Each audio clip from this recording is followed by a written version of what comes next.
വനത്തിലൂടെ ഇങ്ങനെ നടക്കുന്നേ ഭയങ്കര നല്ല രസമാണ്. കുറച്ചു നേരം വനത്തിൽ കൂടെ നടന്ന് വനത്തിലെ മൃഗങ്ങളും ഒക്കെ ആയിട്ട് മിണ്ടിയും പറഞ്ഞൊക്കെ ഇരിക്കുന്നത് നല്ല സുഖമല്ലേ. പ്രത്യേകിച്ച് ഇപ്പോഴത്തെ സമയത്ത് എന്ന് വെച്ച് കഴിഞ്ഞാൽ യുദ്ധമാണ്, പിന്നെ ഗ്യാസ് ഇല്ല, അങ്ങനെയുള്ള 100,000 പ്രശ്നങ്ങൾ ഇങ്ങനെ തലയിൽ ഇങ്ങനെ നിൽക്കുമ്പം കുറച്ച് സമയം നമ്മളിങ്ങനെയൊക്കെ ഈ കാട്ടിക്കൂടെ ഒക്കെ നടക്കുവാണെങ്കിൽ ഇവിടെ വരുമ്പം ഈ പ്രശ്നങ്ങളൊന്നുമില്ല. ഇഷ്ടംപോലെ വിറകൊക്കെ ഉണ്ട്. വിറകൊക്കെ ഉപയോഗിച്ച് നമുക്ക് ഭക്ഷണമൊക്കെ തയ്യാറാക്കി കാട്ടിൽ തന്നെ കുറേ നാൾ താമസിക്കാനൊക്കെ പറ്റും. എന്ത് നല്ല മനോഹരമായിട്ടുള്ള വഴിയാണ്. നല്ല തണുപ്പും നല്ല ആശ്വാസമൊക്കെ കിട്ടുന്നു. ഈ യുദ്ധം ഒക്കെ പറയുമ്പോൾ ഭയങ്കര പേടിയല്ലേ.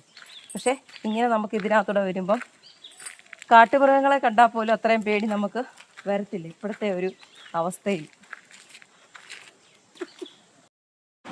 ഇത്രയും പച്ചപ്പ് നിറഞ്ഞ വളരെ തണലോട് കൂടിയിട്ടുള്ള ഈ വനത്തിൽ കൂടെ ഇങ്ങനെ നടന്നു പോകാൻ വളരെ സുഖമാണ്.